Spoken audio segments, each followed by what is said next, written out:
All right, everybody. Good afternoon, and welcome to this week's Corn Belt Umpires Zoom Lunch Clinic.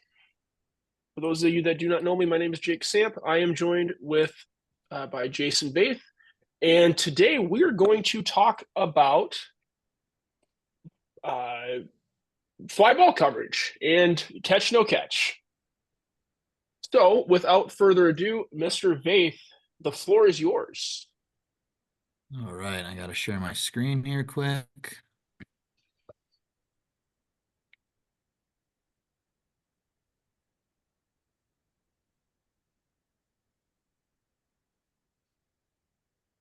Think it should be up. You guys got it?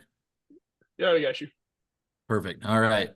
So, afternoon, everybody. As Jake said, my name is Jason Vaith. I will be talking through a little bit today about in the two-man umpire system, which is a majority of us work, fly ball coverage and catch no catch.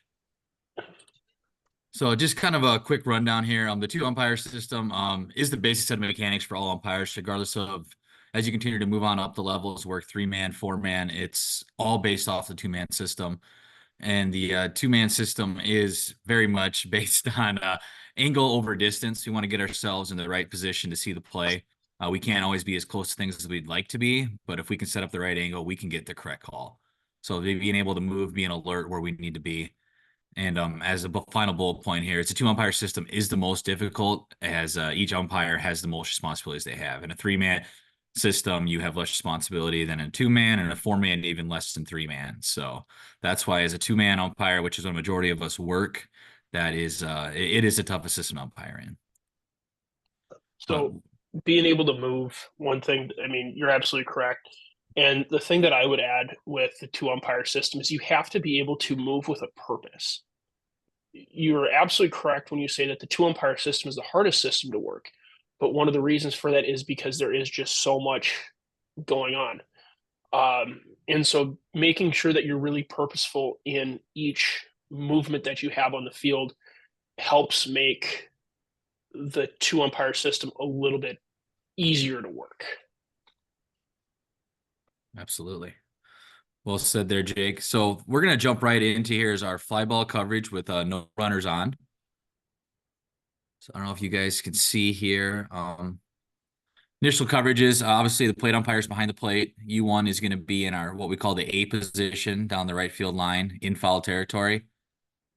On a fly ball, plate umpire has everything from directly out in front center field and everything towards the left field line. With nobody on, U1, who's in A, has everything from the center fielder to the right field line. U1 has a center fielder straight in and straight back, and any ball hit to right field is how, as you can see over here on my little verbiage that we put to the side for you. So pretty straight up. Everybody that's on this call has worked multiple games. You guys are well aware of that, but just a quick little refresher. It's never a bad thing to kind of have that baseline established. Then we'll move on to fair foul coverage with no runners on. Plate umpire has everything down the left field line and up the first baseline up to the front of the bag. U1 would then have everything from the bag to all the way out to the right field foul pole. Jake, do you have anything you want to add to that? I do know that as certain guys, when this is something we always pregame, do you want to go the plate umpire going to the front of the bag or the back of the bag? Do you have a preference there as far as what you do as a plate man or U1 or? Yeah. So one thing that I do, and I definitely want Connor to toss his hat in here on this too, because um, there's a new trend that we have, at least at the college level, um, especially when I'm working, three umpire system with some guys. We don't go to the bag anymore. We go to the cut of the grass, unless U1 in this situation bails. Um, and and Jason, you're absolutely correct. Pregame here is essential. Okay.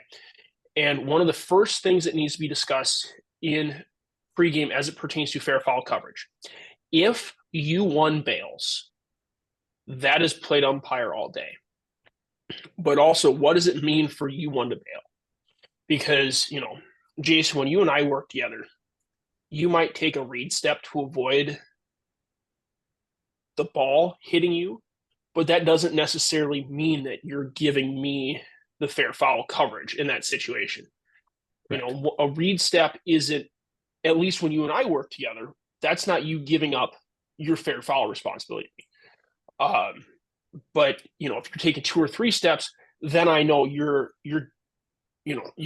saving yourself, Right. for lack of a better phrase. And so the general rule, and the image here is correct.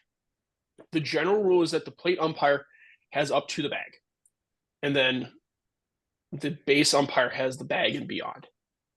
As I said, some people go to the cut of the grass, where instead of being at the uh, front of the bag, we're going to go right here. It's just easier on some fields to discern where that line is, as far as when my coverage would end as the plate umpire and your coverage as the base umpire would begin. Um, what I would tell 95% of the people on this call, the bag is certainly sufficient. But pregame, pregame, pregame. Know who has what responsibilities, when and where. Exactly. And just to add on to that, I have worked with the guys in the past. So when you go to the pregame, oh, I just go by the book. That's not an acceptable answer. We don't. What book are we using here? Let's talk through this. Let's make sure we have these little nuances right, because when we don't address them, that's when it's going to come back and bite us in the gameplay. So just make sure we communicate that pregame. So we got a lot of different books. There's this one. I don't think I have a CCA book in my office, but there's a CCA book, and I know where my Mechanics Illustrated is at. It's at home. There's a lot of different books. Don't ever have a pregame where it's just I'm by the book. Yes. I have had guys try that. We don't do that. Okay. So now we're going to move on with runners on first base. Connor, do you have anything? I saw you popped on. Oh, sorry. No. I missed part of what you said because I had to step out and do something, but communicate. Always have an opinion if you're on the line. Be ready for it to be your call. I think that's the biggest thing I can say, because things get screened out, things get blocked, players move, batter runners move. If you're on the line, be ready to have an opinion. Great point. Thanks, Connor. So runner on first base here in this scenario, plate umpire still obviously behind the plate. U1 has now moved into what we consider the B position between first and second base over there. The plate umpire has the left fielder moving toward the left field line and right fielder moving toward the right field line. Whereas U1 will take everything what we call the B or the V. Sorry, we're in the B position. We call it in the V, which is outfield coverage from the left fielder straight in or straight back to the right fielder straight in or straight back at every play in center field. Connor, get the smirk off your face. That wasn't what was supposed to be said there. So, Jason, can you define what the right fielder or left fielder moving toward the foul line looks like or means a little bit more in depth instead of just saying that blanket statement? Yeah. So what I would consider the left fielder, right fielder moving towards the foul line would be probably 2 to 3 steps hard that direction. Connor, what would be your thought process there? Running or sprinting towards the foul line. There you go. Running or sprint. That's obviously better. And that's, slow play that, right? Yep. If the ball's going to land near the foul line, we know that based on the flight path of the ball, how it comes up the bat, because immediately we're going to flip our mask, gauge the ball. You can tell if it's tailing hard to the line. Find your fielder, right? The fielder has to take 2 or 3 steps and they're camped underneath it. They're not moving towards the line. Are they making the catch on the move towards the foul line? And that's what we should be looking for. And that's when we as a plate umpire should be taking over responsibility for that call.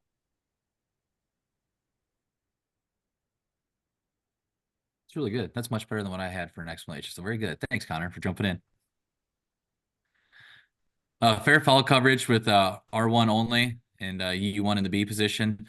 Plate umpire has responsibility for all balls down the first and third base line. U1 has no responsibility in this situation. But as Connor alluded to earlier, even when he was on the line, but even here in the middle, it's okay to take a peek just so you kind of maybe have an idea just in case something happens and there's a blatant hoops out there. So, Jason, I have a question for you. Want to go back one slide for me, please? All right. So we have a ball, and we need to make sure we define what a trouble ball is, because I'm going to use that term quite frequently. Okay. So I'll ask you this. What are the reasons or criteria to go out on a fly ball from the A position? So this is even back further. Okay. Yep.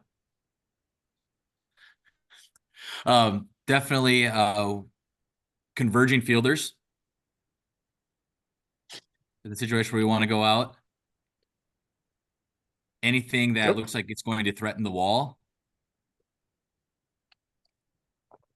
And anything that is going to threaten the fair foul line down the right field line as a. One more. Add it in, Jacob. At or below the waist. Oh, there you All go. that is caught at or below the waist, two fielders converging, fair foul threatened, or the fence or the wall is threatened. Those are your four criteria to go out. Yep, boundary line. Boundary line. Because most people consider the wall to be home run, not a home run. Not foul ball tailing into foul territory down the right field line, where we're going to have a catch at the fence, right? When we say the fence or the wall, we all think home run versus ball hitting the wall. But we do have to go out on that ball that tails hard to the fence, which doesn't threaten fair foul, right? Because it's clearly not going to land near the foul line. But it's do we catch it? Do we not? Do we catch it falling over the fence? We have to be out on that as well.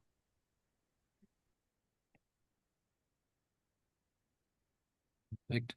We did this fair foul coverage with A. All right, now we have moved runners with first and second. So therefore, the base umpire is not going to be what we consider the C position between second and third base over here. Plate umpire's coverage area is still the same, as is base umpires. As Connor said, moving towards the line, that's making a catch on the run, not just a couple steps in camp under. That was a really good call out on his part there. So, but exact same Jason, thing. one thing. Go ahead.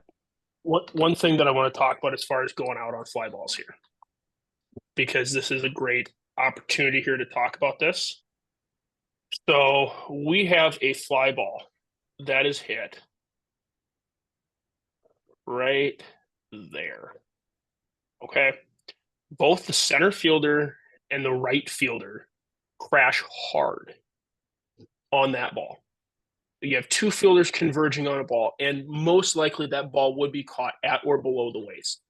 Can I, as the base umpire, go and do this? Where did that go? There we go. Or I'll even do you one more. Can I go here?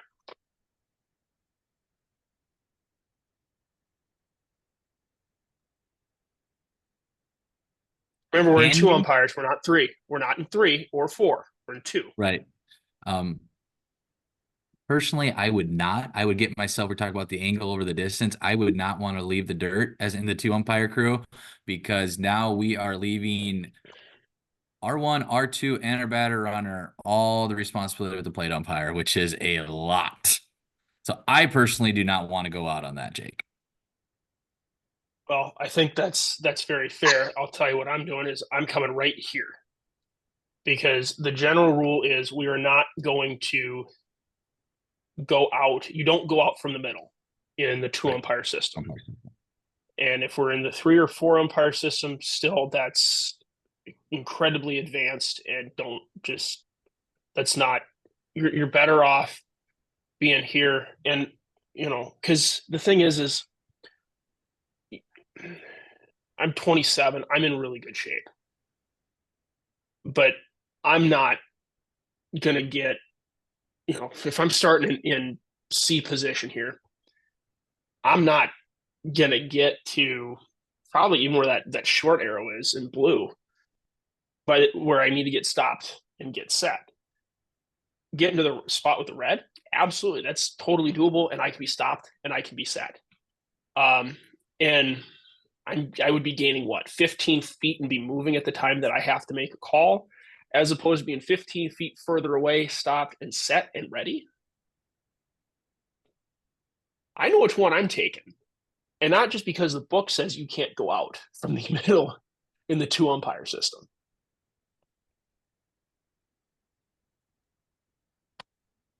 Also, Go to the go ahead, open Connor. glove side. Yes. Go to the open glove side. Get in the cutout. And then once the play happens, if you have a catch, then you can take 2 to 3 additional steps out to rule on that if you need to and get closer and gain ground to create the illusion of being on top of that play. We can't go out in the two umpire system from the middle because then we have more runners and bases than umpires. And while angle over distance is the key to being a good two-person umpire, as the plate guy, we cannot anticipate or we cannot get into good position for a play at the plate if our base umpire goes out from the middle. It's statistically, like, I don't care who you are, you're not going to get in position for a play at the plate to have a good look at it. If that ball's dropped or if that tag up happens, we're SOL on that. So, two person, anytime you're in the middle, don't go out.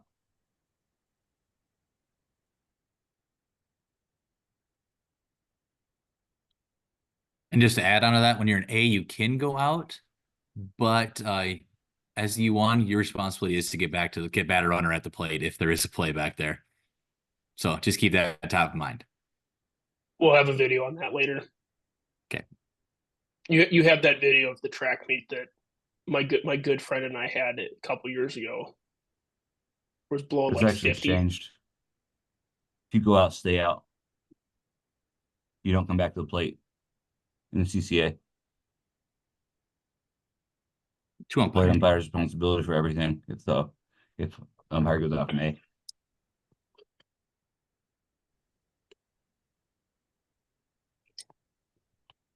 I'll trust you, Connor. Bases loaded. Jake's artwork is still here, but I got it. I got you. I got you. U1 is still in C, and fly ball coverage exactly the same as it was previously. Just want to give you guys this look for illustration purposes so you guys know where it is.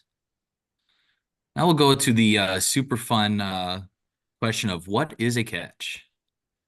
And since SDUA is now going, we are buying NFHS rule books for all members of the umpire SDUA in South Dakota. That's what we're using for our definition today.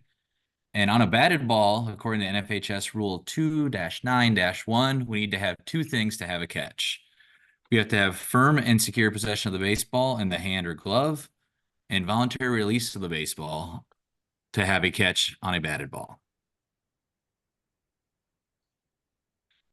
Anybody have any questions on that?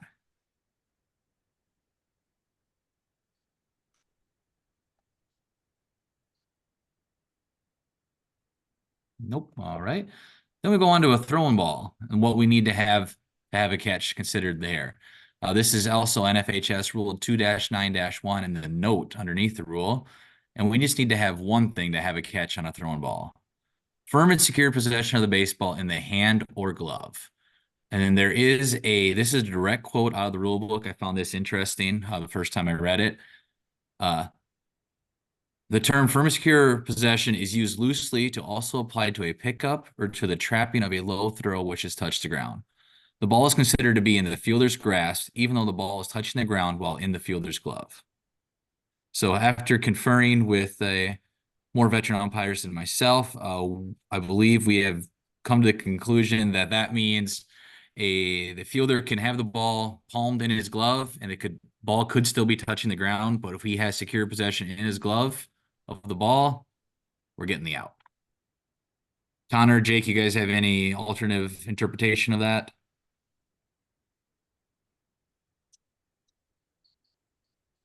Nope. All right. Seeing none. I will try to pull up some videos here quick, and we can kind of go over catch, no catch.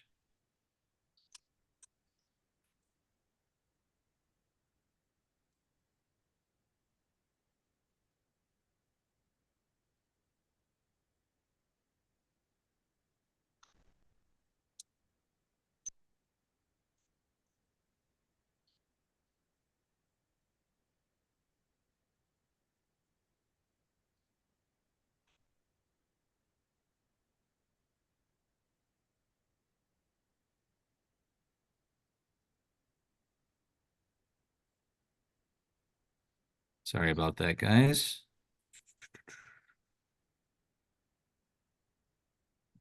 Share here.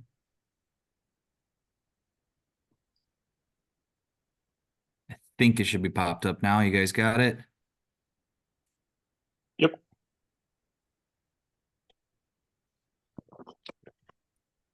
All right, the first video we have here. Batted ball out to center fielder. Sliding catch at or below the waist. Has it in his glove. And then we don't have the ball anymore. So on that video, one more time here.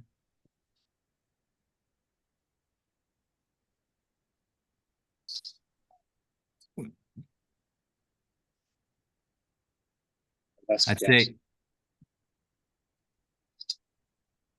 What's that, Dan? Sorry, I got to catch. I'm umpiring. I have firm and secure possession here. I don't think I have voluntary release. I don't think I'm getting the catch there. That hand goes to the glove, and the glove moves as if to release. That's voluntary release right there. If it's in. Yeah. You got it. All right, you're giving him the catch. Absolutely, because he's reaching for the ball. Hang on, let me get it. Run it back one more time, Jake. Call it live. I'm not the one in control today. This is weird. I have ceded control.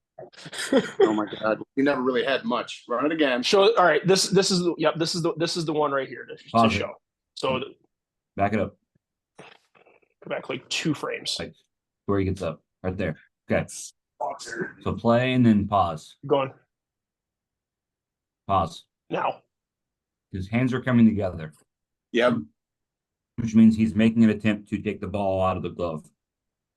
Sure, now, sure. A long time ago, I was taught this, and it hasn't failed me yet. Ball goes forward. What direction does the ball go? Yep. Right? Think double play transition. Let's not over fucking. No. But it's a good right line. I like what he's saying. Don't argue with Connor, you motherfucker. Oh, are we recording? Dan, we're recording. Yes. Damn it. Yeah. But listen, I'm in Florida on umpiring time. You people need to put up with my tomfoolery. No, but I think he's exactly right. It's not an absolute, but it's a pretty good indicator. Darn right it is. Hands are going together. Ball comes away from the body and not straight down. Yeah.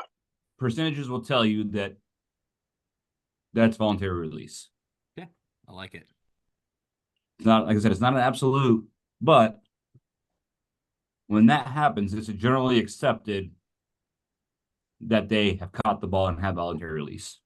Perfect. Generally accepted. Correct.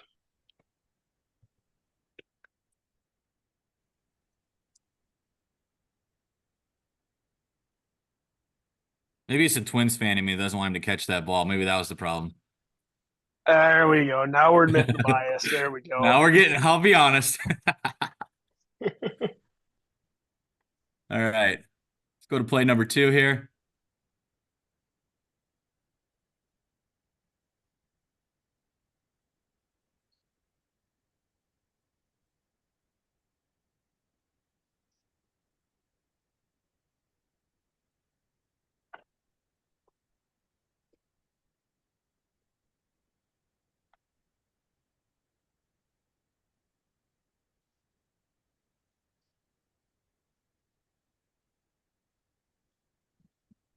Played it through. I did not. Drive to right center. Center fielder's going back against the wall. Appears we have it in the glove, and then we don't have the ball anymore.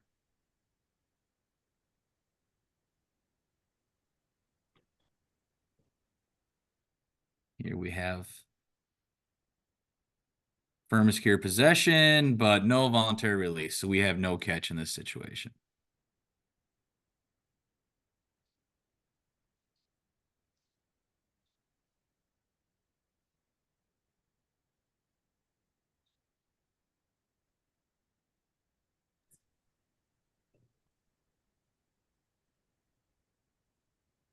I Similar love how that situation. video skips out at the worst part.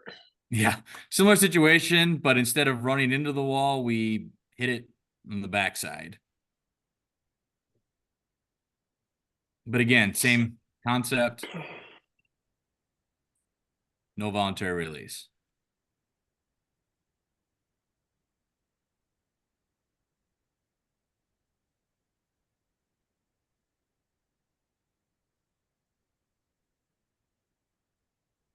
Center fielder catches the ball, runs into the wall. All of a sudden, we don't have a ball in the glove anymore. Situation that we won't find ourselves in very often, but have to be aware of it that if we do,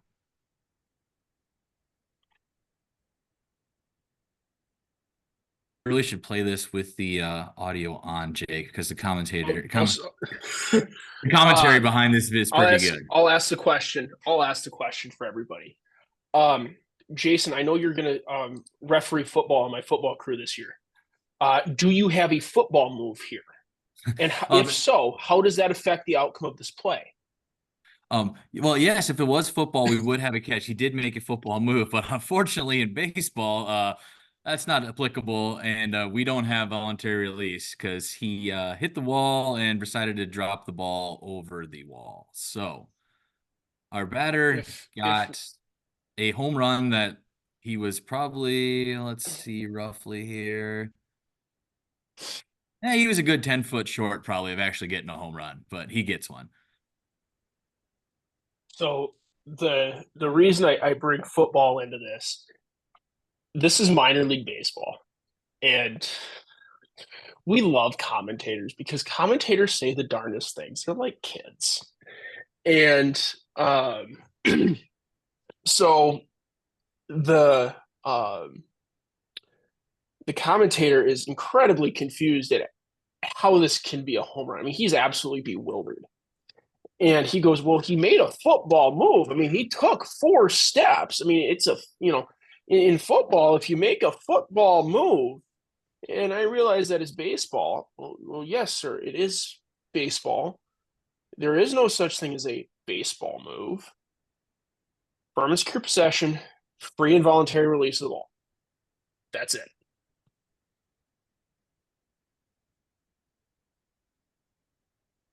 What if the fielder would have changed directions before running into the wall with the baseball? So let's say for your catch, no catch. Catches it, hits the wall, changes direction, drops it. And now he's coming back into the infield. Would that be considered a catch or not? Dan says yes. So I got to play. I got to play. In fact, with one of the guys that's on my crew today, Garrett was there. Aaron Stokey was calling umpire. It's in a conference tournament. It's a Nuts championship. St. Thomas kid runs full speed, absolutely lays out at St. John's. Ball's deep in glove, bounces, rolls. Glove is out in front of him.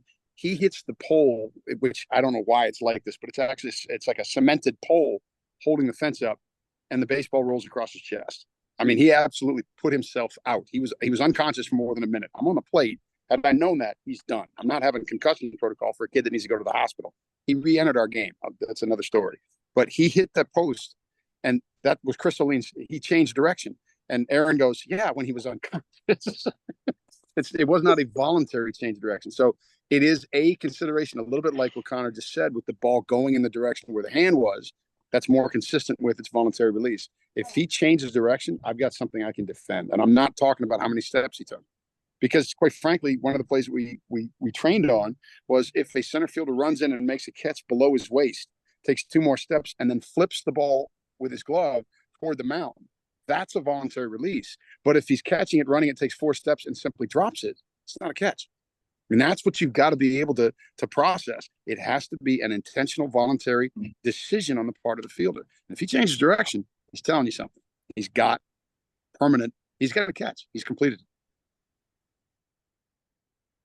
Is I G like with the you right NCAA now? rule for this, because the NCAA rule, and I don't know if the high school rule has this explicitly written, but only 2 circumstances may be interpreted as creating voluntary and intentional release.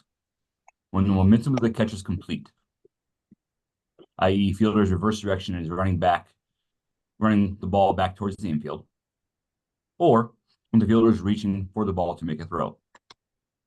So when the momentum of the catch is complete. And that's one of the caveats that we have to discern, and that's what Dan talked about.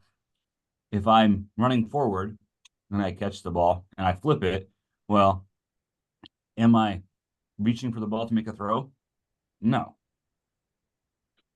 But am I throwing the ball? Yes. Has my momentum stopped, and now I'm under my own body control.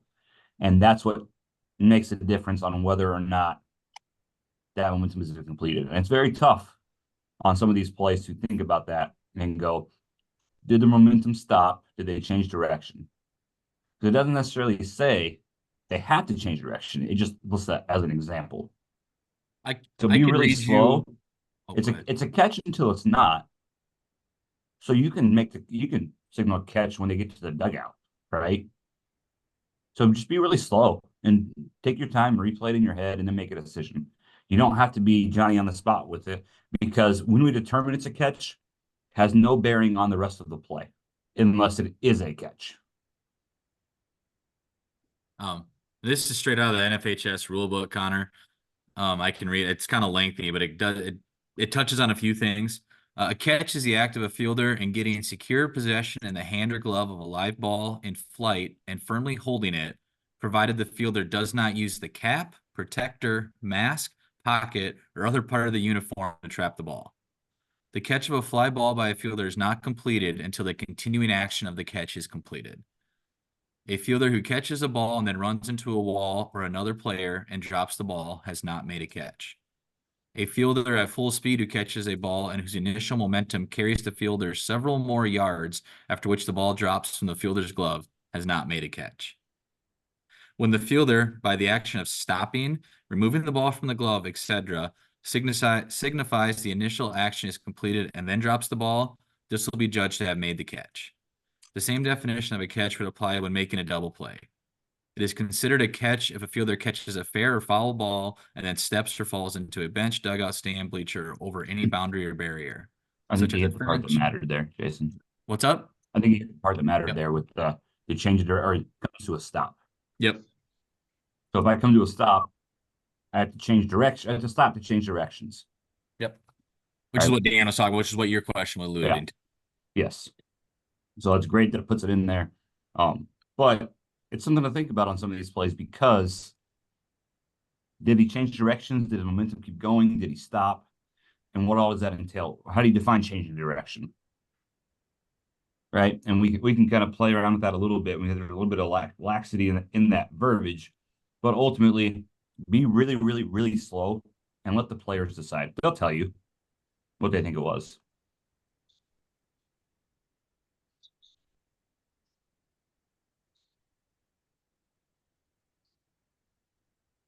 All right. That's kind of all I got for today, I guess. I'm just going to put one plug in for those of us in South Dakota. STA UA meetings do start this week. I will be going out to Winter this evening to attend theirs. Jake has another video for us to look at here, but just guys be cognizant of that work in South Dakota to get your clinic in. You're so nice. All right.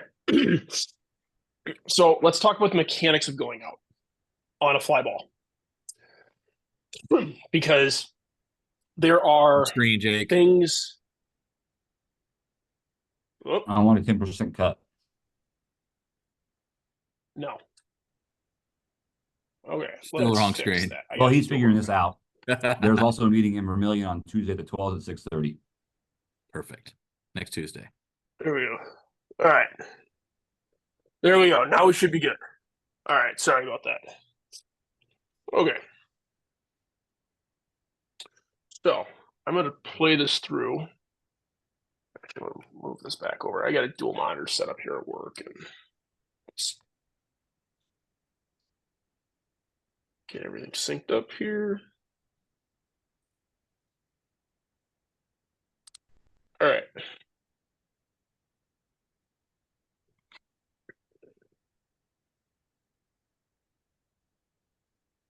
No runners on. I don't remember what inning or anything like that.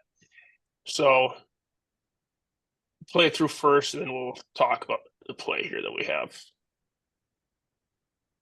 Your base umpire looks like an All right. athlete out there. Great job by that guy. The plate umpire, I would like to say, is more of an athlete than the base umpire. Base guy looks great. So, oh yeah, I'll walk on the field with the base umpire any day of the week. All right, so let's break this down. Okay, so we have a fly ball, and we immediately have two fielders that are converging on each other. My partner athletically reads that this is a trouble ball. Two fielders converging on each other, and this ball would be caught, if it were caught, at or below the waist. So I'm going to try to back up so everybody can see on camera. I'm going out. Right hand in the air, point out. I am going out. Try to communicate if possible. If you can't communicate that pregame, if you see my shoulders, I'm going out. Like that's an easy way to understand it and communicate, hey, I am going out. Okay. I believe, So Jake, I'm gonna get ready to start. Jake, I believe this is one of those good, like 70, 80 mile an hour windy days we get in the wonderful state of South Dakota. Wind is blowing this way at 40 miles an hour. I will just tell you that. It was super windy that day. So I remember we did pregame that anything that was up in the air out, we were going. So anyway, go on. Was this you with me, or was this Matt that was with me? I think this is me and you. Okay. This is an athlete I don't too. remember. Maybe it was him. He's an athlete too. If you're going, yell your partner's name. Don't say out, because that will confuse people. Players will not be able to discern what you mean from that. But I'm usually like, Jake, I'm going. Because if I yell my partner's name, he's immediately going to perk up and notice that I'm yelling at him. And he's going to draw his attention to me, because he's responding to the sound of his voice like everybody does anytime somebody yells their name. Because what you want to do is get their attention and make sure they're looking at you, which is what is necessary in this moment.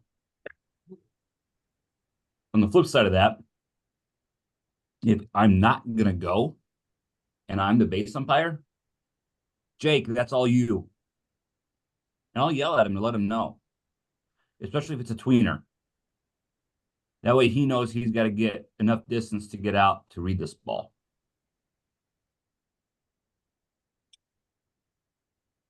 If I am responsible for it, I am going about here.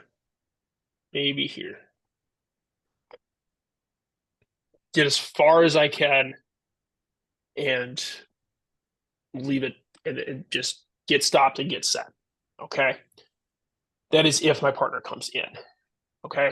So clear that. So my partner reads this in our pregame. It was, we have 45 mile an hour winds today. Pretty much everything is going to be a trouble ball. And so we came in knowing that we're probably going to be running a lot today. So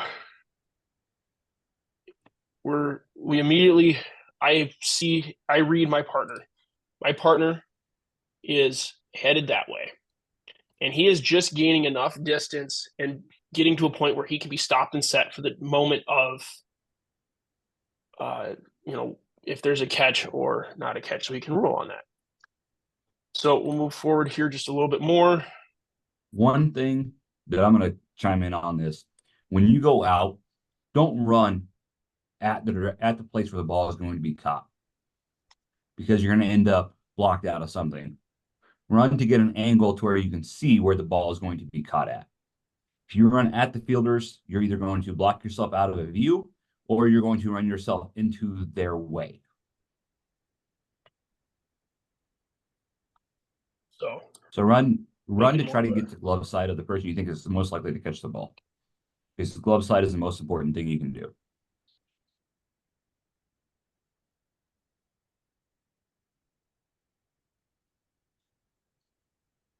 So, and unfortunately you can't really see, but plate umpire, when you come out here, and yes, my head is looking at first base, you're going to get here, you are responsible for the touch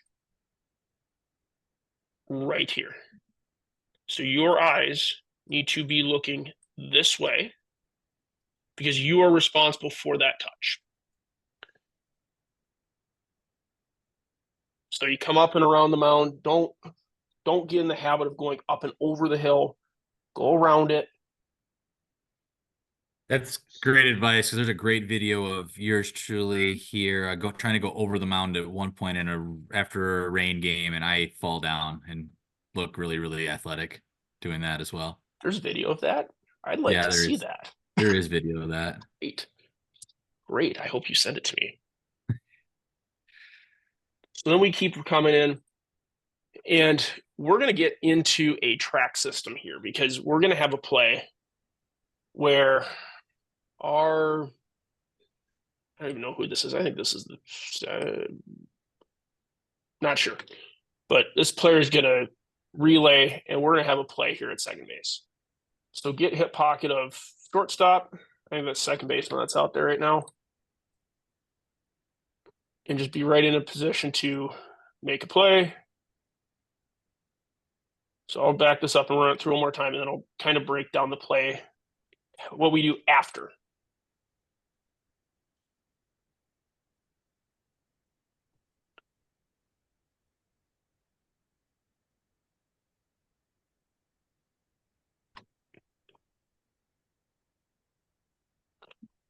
So we have to play here. All right, so now my partner is coming into the infield. Okay. And right here, you see me, back this up here. Okay. Remember a couple weeks we talked about, umpiring with the camera and using signals. I am pointing with my left hand at him because he has said, Jake, I have the infield. And I am acknowledging that he has the infield, because now I'm able to focus on what's going on over here at the dugout and work my way home.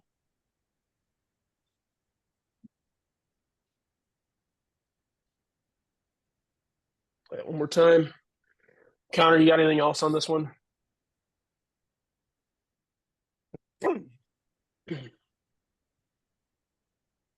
Where's the baseball when you cede control over the infield to your base umpire? Does the pitcher have it already? I don't remember. Yeah. Yes. Yeah. Okay. Cool. I think Jake did a really good job on this play, getting out and around the mound.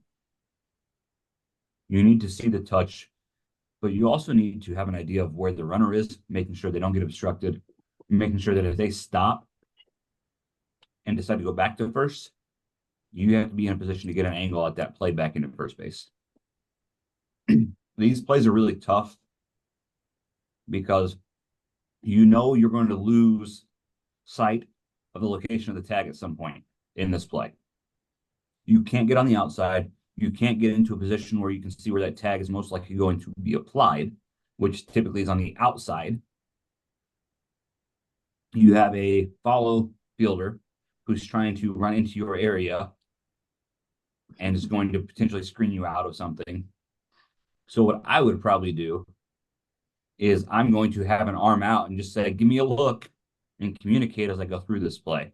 So he knows there's a fielder there. There's going to be a play, and I'm doing everything I can to make sure I have an open window with this. Ends up being not particularly close, which is good. But if we let that first baseman cross our field of vision, general rule of thumb is that's when the tag is going to happen. And you're going to have no idea what happened on that play. So work with what you can, just like a play at the plate. Clear your area, make sure everybody knows you're there trying to get a look at a play. And generally they will listen to you and do what you ask them to do. Jake, I have a question. Yeah, what's up, Mike? There's no runners on base, so you could obviously go away to second base, but where if there was like runners on first and second when this ball was hit, in the first base umpire went out, where would you locate yourself on the field so you could make the call at second, third, or I mean, if you don't know where the ball's going? On the mound. No, hang on. Mike, are you asking? So you're saying that we got runners on base and the base umpire goes out? Same play, but if there's a runner on base or two runners on base, or So we don't go out from the middle in the two umpire system. oh, okay. So Yeah. in this situation, if we just got a runner on first base, base umpire is going to be about there. Yep, my Maybe fault. a little bit further You already went over this before. It's all right, but we have Mike, a visual here that we can talk about. Good. Mike, if your Go ahead, partner goes Connor. out in the middle, if your partner goes out in the middle, go stand on the mound. Okay. Because like at the mound, you are a step away from having a great angle on 85% of plays that are going to happen on any base, right? Because you can see the angle of where we're sliding in on either side of the base. Now, are you going to be in a great position? No. But that will put you in if you're like, I will literally go out and stand on the middle of the mound. Because then I have the option to take 2 steps to gain distance and maybe a step to the side to gain a different angle if I have time to adjust. And then that is a conversation with the coach that is not going to be fun to have unless it's absolutely easy, right? And it's going to be, coach, listen, I know you don't like it. I don't like it either. I was out of position, but I was in the best position I could be in for that play and for any other play that might have occurred. And you can stand here for, and I typically, like in this situation, coach, you got 30 seconds to vent to me, and then we're done. Because I worked my butt off on this play to get to the best position I could to make a call wherever that baseball happened to be. And I did the best I could with it. And either way, somebody's not going to be happy. And then it's going to be a very pointed post-game discussion with my partner about that play. All right. The thing that I really like about what Connor said, and this is one of those takeaways for handling situations that I want everybody to not grasp, but just take away from this, okay? We have a broken mechanic here. The base umpire has done something that we should not be doing. But if you notice the way that Connor explained it to the coach, Connor took the heat for it, okay? And that is having your partner's back. That's being a crew guy, okay? And absolutely, there will be a conversation post-game about that because we don't go out from the infield. But Connor's absolutely right. If we get into a situation where we do have this happen, whether it be a brain fart or we just don't know, that is what you go stand on the mound. Now, if you are the base umpire in this situation, base umpire is going to start at the red X, give or take. If you're going to take this play from a catch, no catch standpoint, I'm going to try to put the V up here too. So the V, oops,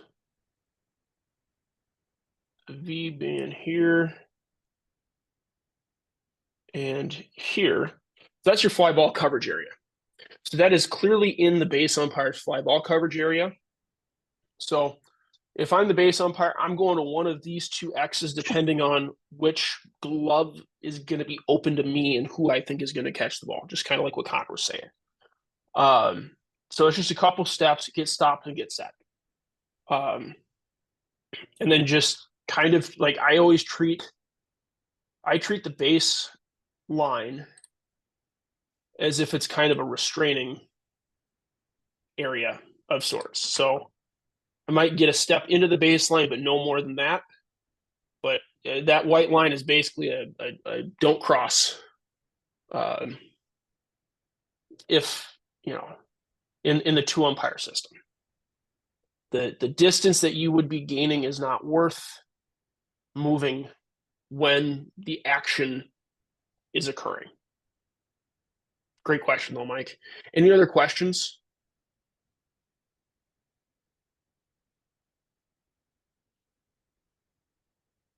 All right, let's do this. Connor, we're doing what? Interference next week? Yeah, I believe so. Sweet. Should be a fun one. Unfortunately, I will not be here next week, but I trust you guys are in safe hands. I'm going to stop the recording, but if you guys have questions or anything like that, feel free to stick around for a few minutes. I'm going to stop the recording here if I can remember how to do it. It would help if I was on the right computer. There